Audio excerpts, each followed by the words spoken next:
The world does not run on headlines, it runs on people who care. I'm Peter Murphy Lewis, and this is People Worth Caring About. Alongside my co-host, Jaylene Carpenter, we sit down with the unsung heroes, caregivers, healers, helpers, the ones doing the real work, even when no one is watching. These conversations are not polished, they're personal, because behind every act of care is a story worth hearing. New episodes drop regularly. Get updates at peopleworthcaringabout.com. Hi, everyone. I'm Dr. Julie Masters, and I am a professor of gerontology for the University of Nebraska Omaha, but teaching on the University of Nebraska Lincoln campus. So excited to be here. Welcome back to People Worth Caring About, Dr. Masters. Thank you so much, Peter. What a privilege to be in your company again. I really hit the jackpot twice. Yeah, I right? think you and I met probably 2022. I think so. Yeah. It was, but it was the height of crane season, and now you're back, and there aren't as many cranes. And we geeked out on books. You did? How you got into seniors and you fell in love with aging adults at a young age. Right. What inspires you today? What is new on your mind? What were you thinking about on your drive over here related to long-term care? Well, I think driving over here, and it's curious because I taught this morning in Lincoln and visiting with students about assisted living, long-term care. My comment to them was, nobody starts their day saying, oh, I hope I end up in assisted living, or I hope I end up in long-term care. But that will happen sometimes. Somebody breaks a hip, or they find that they need additional care and they don't have the family to support them. And so this idea of how can we create spaces to allow people to thrive? How can I inspire my students to get so excited about the study of aging and the opportunities in long-term care that they want to go out and change the world? I have so many follow-up questions around that. Please. Do you have any idea how long we've been studying aging? So the word gerontology was coined in the early 1900s by a gentleman named Dr. Eli Metchnikoff, who was a biologist. I believe it was 1904. And at the time, he recognized that this was an area of study that was worthy of further examination.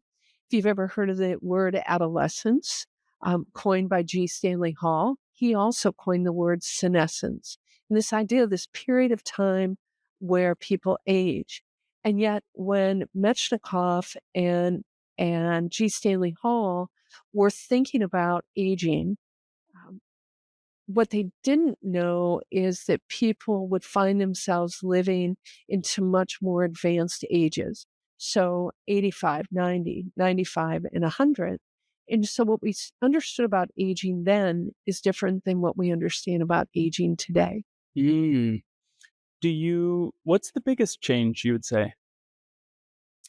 Well, I think a good thing is that we are seeing more men living to 85 and older than we've ever seen before. I also think it's interesting that we're seeing women who, one of the co-authors for a presentation that we're going to have a little later, she received her PhD in sociology at a time women probably were not pursuing a PhD. Or even at my age, I'm 63, I'll be 64 in a second here.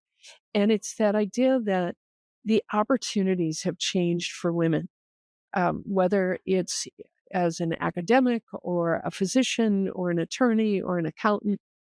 The sky's the limit for women. And I think that has changed. What also has changed is the idea that the kinds of conditions that people have, particularly in long-term care, are a little more complicated than maybe what they were 30, 40 years ago. I guess before I ask this question, I'll ask you, I've been to a lot of schools and colleges and universities recently, and I did a presentation to an association of colleges in Kansas. Thank you. And we presented what we did here in Nebraska, the documentary People Worth Caring About.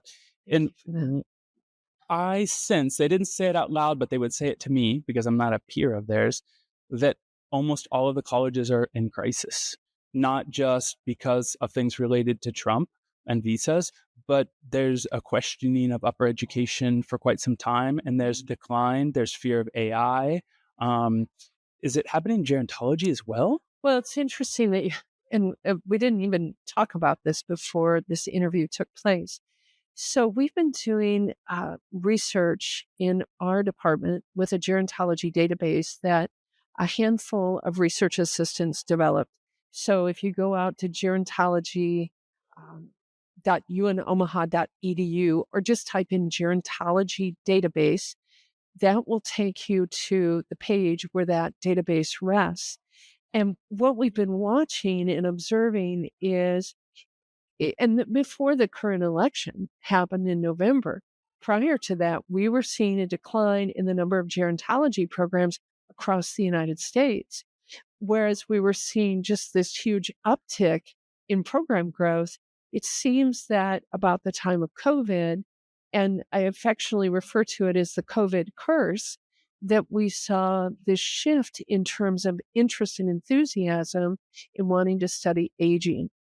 And part of the challenge then for students is to see that as people age, not everybody is frail and firm on their last legs, so to speak.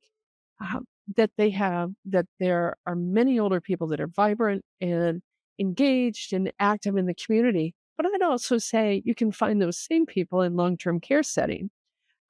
So somehow, with the COVID curse, anytime you picked up a newspaper or looked at a news feed, it talked about COVID and older people, that gets stuck in people's heads. And so, somehow we have to reframe or shift that thinking. Do you have, and I'll tell you my tricks so you think about it, but do you have any tricks that you use to get maybe students who don't know yet that they're going to be great at studying gerontology to get them interested? And I'll tell you my trick while you think about it.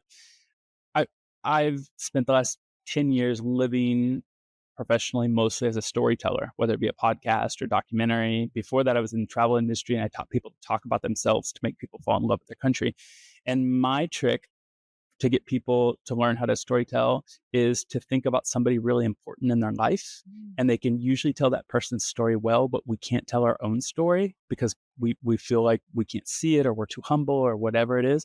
But if you trick them into thinking about their mom or their uncle or their babysitter or their favorite teacher, do you have any tricks?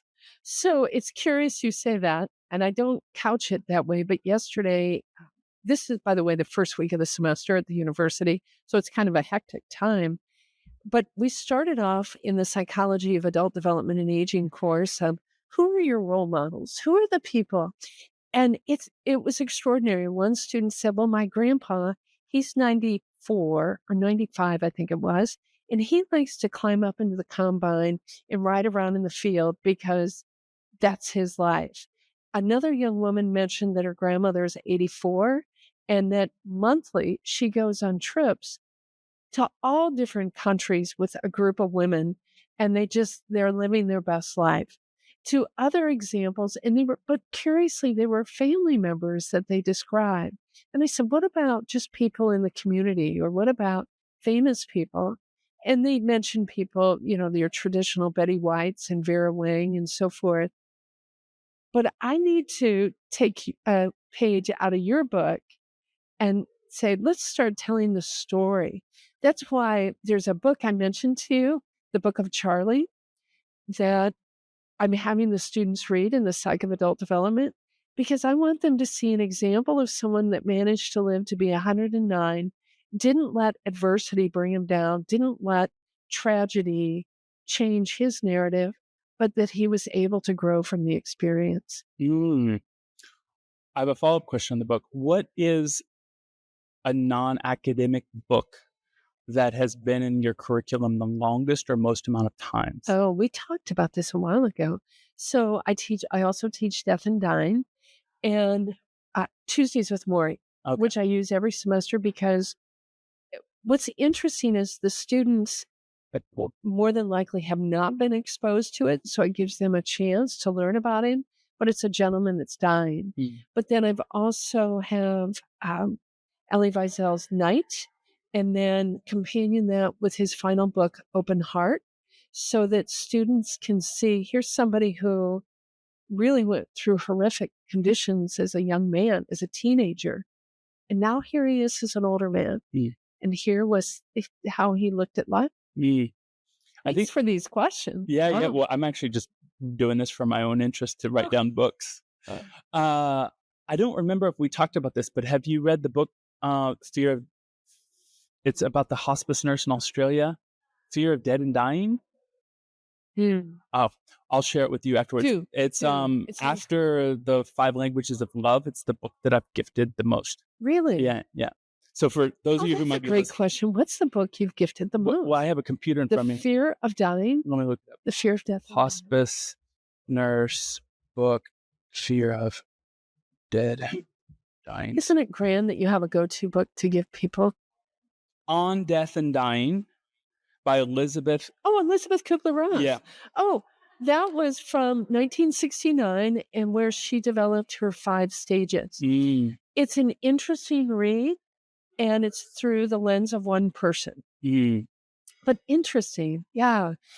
Can I come back to it? Yeah, so the book that I gift the most has been Thomas Addick's book, The Heart of Grief. Okay. And it is a beautiful read because instead of chapters being 20, 30, 40 pages, it may only be 2 or 3 pages.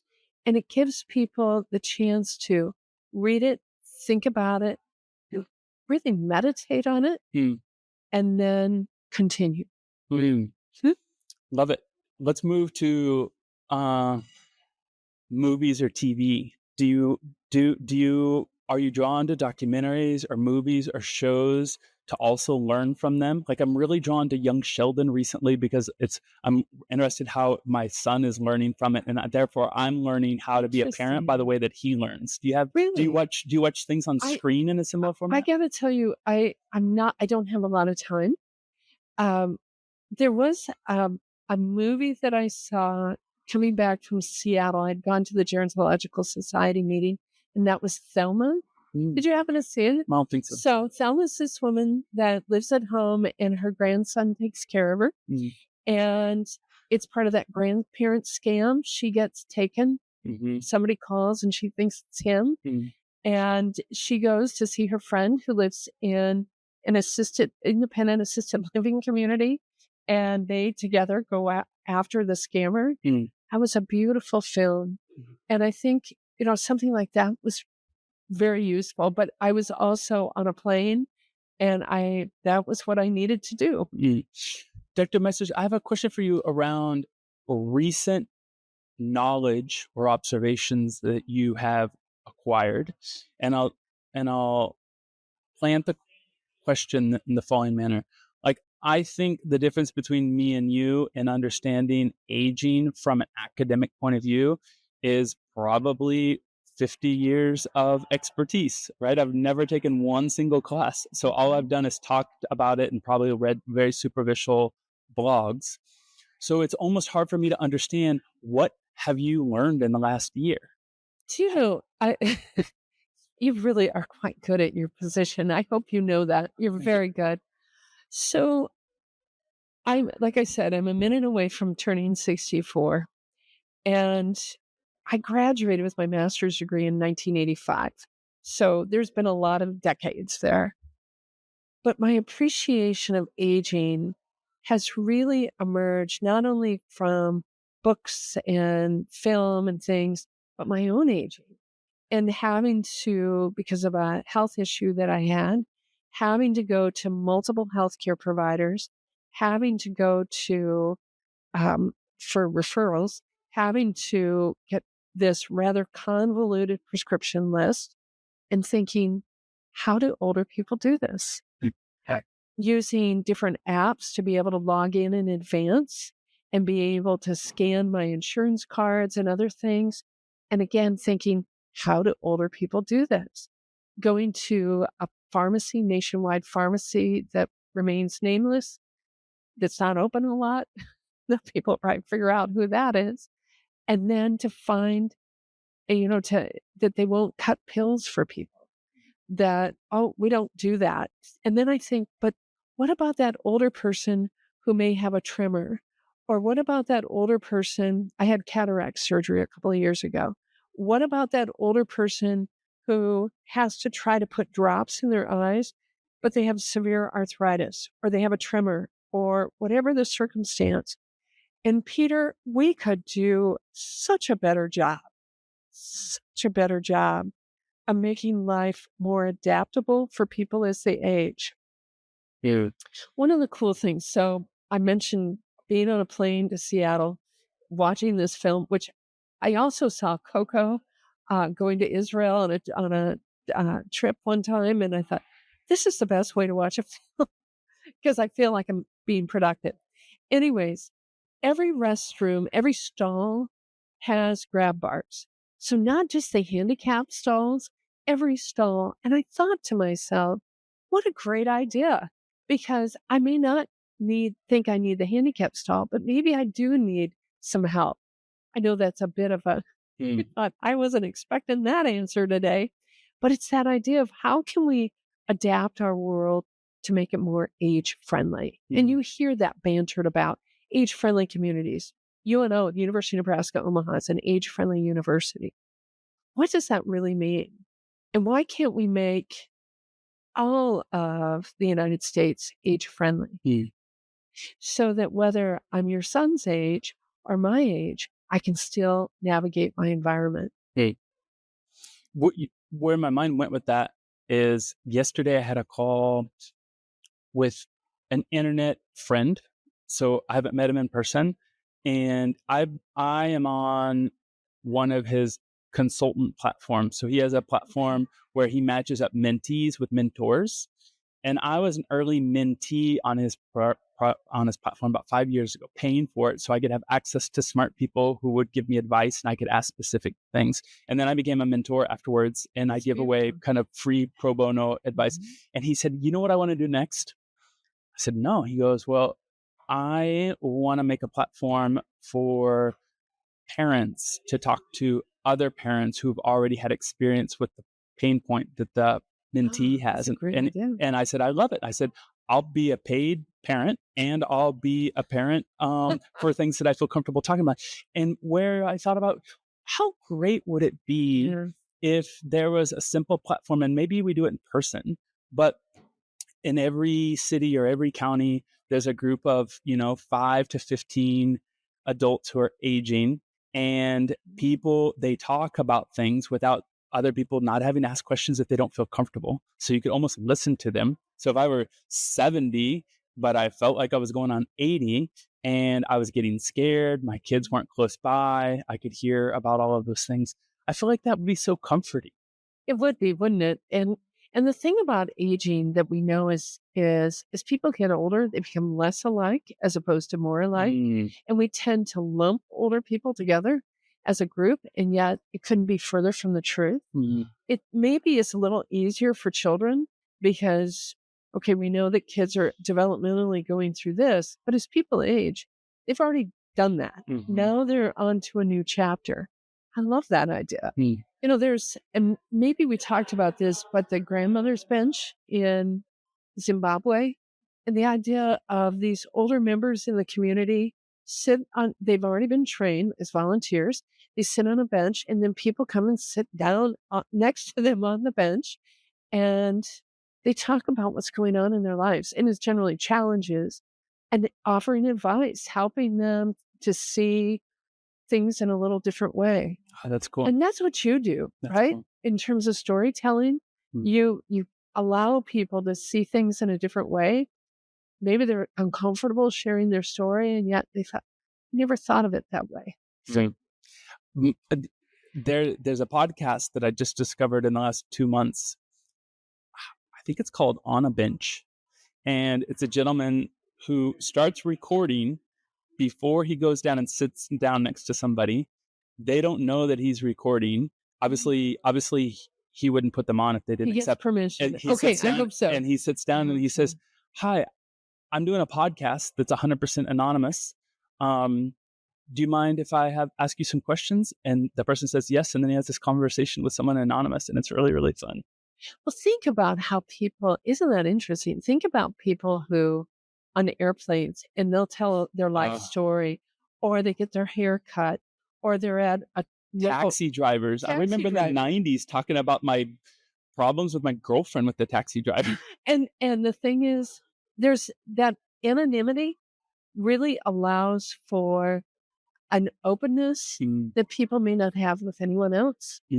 How do we do that in the aging space, since you don't have your community gets smaller, at least from a distance point of view. Contraction. Yeah. Like when I was an HIV/AIDS caseworker, I worked mostly with undocumented Latino population, some African population, and I thought they were never going to accept this Midwestern waspy boy from Kansas.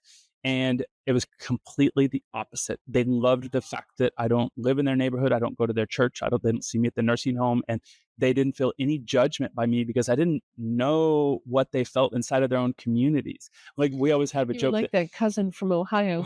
As a Lutheran, we always make the joke. I only smoke when my Lutheran peers aren't around. So I'll smoke in front of a Catholic. For heaven's sake, so I've never heard that before. How do we find something like that for seniors? In living in long-term care or in the community? Either, I guess. Well, I think sometimes you have to create a space that would allow for that conversation. And that space needs to be accessible. That space needs to be a place where, I love that. I smoke in front of my Catholic friends, but not my Lutheran friends. I'm still back there. Yeah. A place where people can go and feel comfortable. But there's also something, Peter, where, and this is your gift, you're very approachable, and it's having people who are approachable, who there is no varnish, right? The unvarnished, this is who I am, take me as I am, and people feel comfortable. You know, I want to, if it's all right, when you talked about HIV/AIDS, even when I was teaching, and I've been teaching death and dying for 100 years, and bringing in folks from Nebraska AIDS Project, and they would come in and share their stories. They were awesome. And the thing is at the time, there wasn't the cocktails that allowed them to live longer lives. And so it really was just a grace moment to hear their stories. Come on.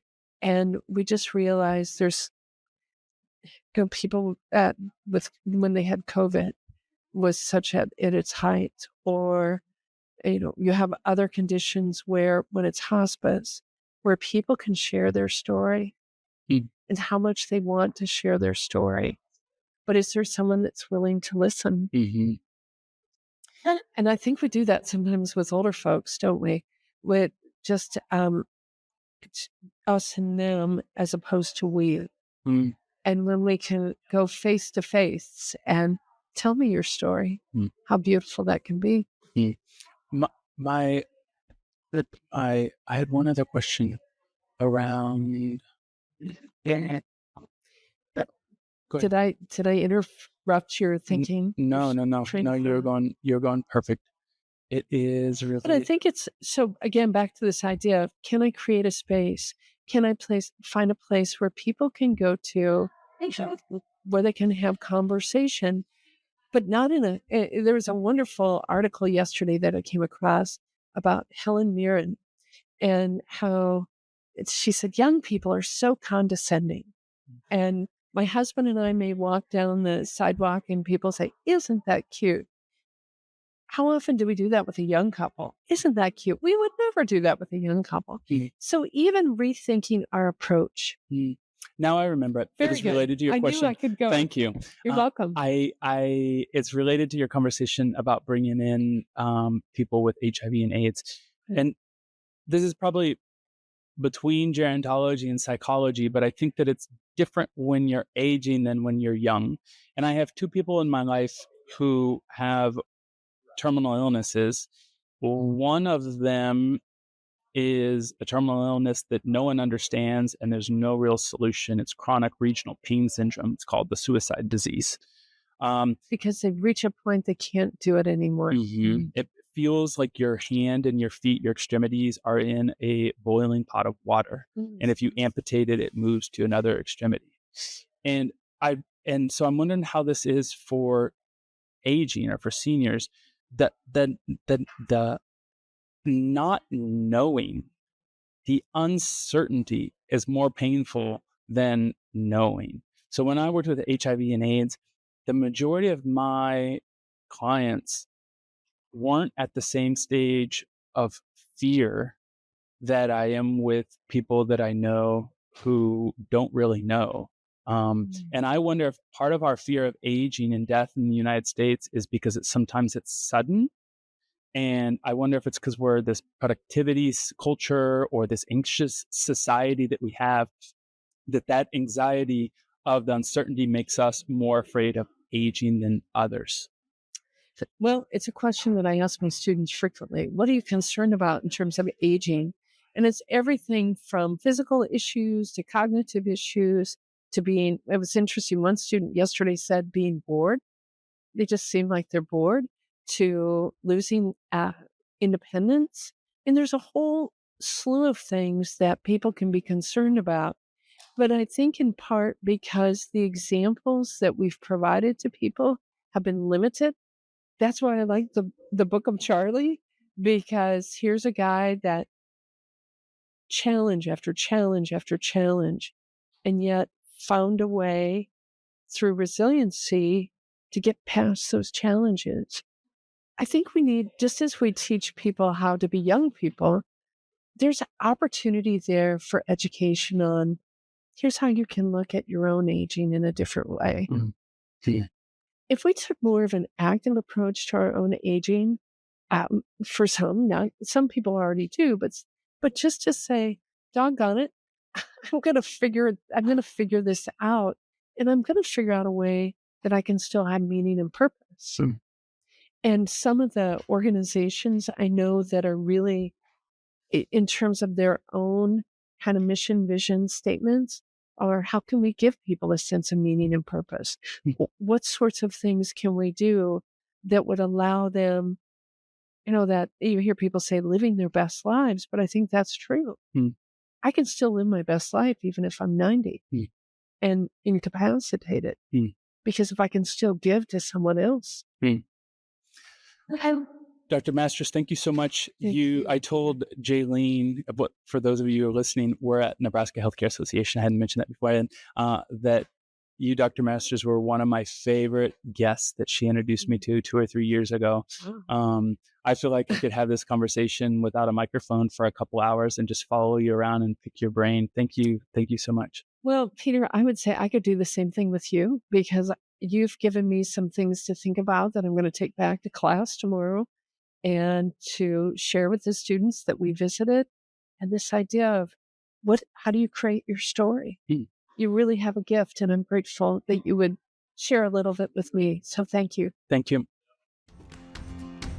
That's a wrap on People Worth Caring About, born from the documentary Built to Keep the Stories Going.